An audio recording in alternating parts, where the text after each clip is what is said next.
Happy Friday, Brian Manning here at the weekly update. Let's get right to it. So, first thing, Monday this week, report from Redfin got picked up everywhere. Redfin says that there's 500,000 more sellers than buyers out there in the marketplace. And they kind of admitted that there's just a lot of guesswork in this article. So let's just look at that and let's break it down. So that's assuming right now that in the country that there's 1.94 million sellers out there, which is just wrong. If we look across the country right now, there's 1.45 million sellers in the marketplace. But of the 1.45 million sellers in the marketplace across the country right now, 500,000 of those homes are under contract, which means that there's 960,000 active listings across the country. This means, first of all, that Redfin missed their mark by about 1 million homes for sale. Oopsie, didn't mean to mess that one up. The second part is there is really no way to gauge how many buyers there are in the marketplace. It's not like active listings. You can't see what's on the market as far as buyers are concerned. So now you're just completely guessing how many buyers there are in the marketplace. So we're off by 1 million as far as sellers are concerned. We have no idea how many buyers that are in the marketplace actively looking for homes. We got to watch the media.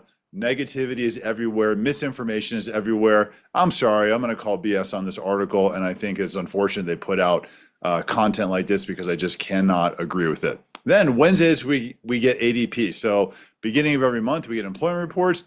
ADP, we've been talking about this for a long time. We really don't think that there's as much strength in the U.S. economy as the Federal Reserve is saying. We truly think the Federal Reserve should already be cutting interest rates.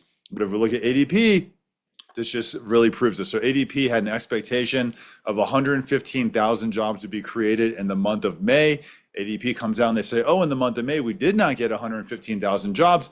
We only got 37,000 jobs. So definitely a big miss there. I truly think that the employment is not as strong in the U.S. as the Federal Reserve continues to say it is, because that's a really big miss. And ADP is the largest provider of private payrolls in the U.S., so they certainly have their finger on the pulse better than anyone. Then Thursday, we get an article in the Wall Street Journal with the Bureau of Labor Statistics. So the BLS is who determines inflation and looks at inflation numbers across the country for us. So what they do is they send out an army of people, and this army of people are the ones that go out and gather the data and come back. Okay, well, it's figured out, and what they admitted, this army of people, the qualifications are this. You have to be 16 years old, and you have to have a valid driver's license.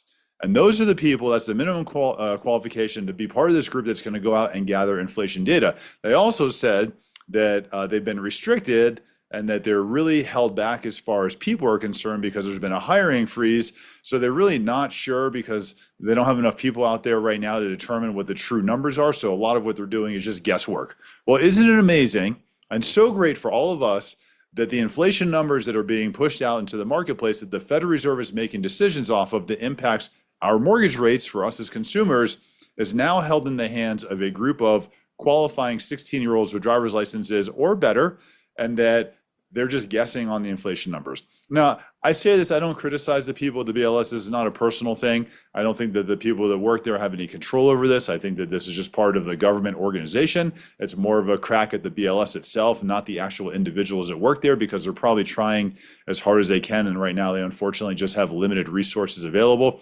But it blows me away that the BLS is putting out information on inflation, that the Federal Reserve is making decisions on what they should do with interest rates from an organization that is openly admitting in the Wall Street Journal that they're just guessing right now because they don't have enough manpower to make it happen.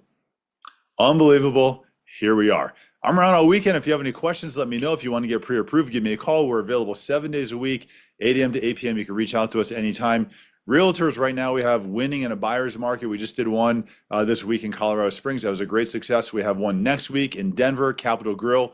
Almost sold out. If you're going to make that, make sure you RSVP. The Capitol Grill classes always sell it very quickly. And the week following that, we have one coming up in Boulder. Look forward to seeing everybody there. Happy Friday. Hope you have a great day.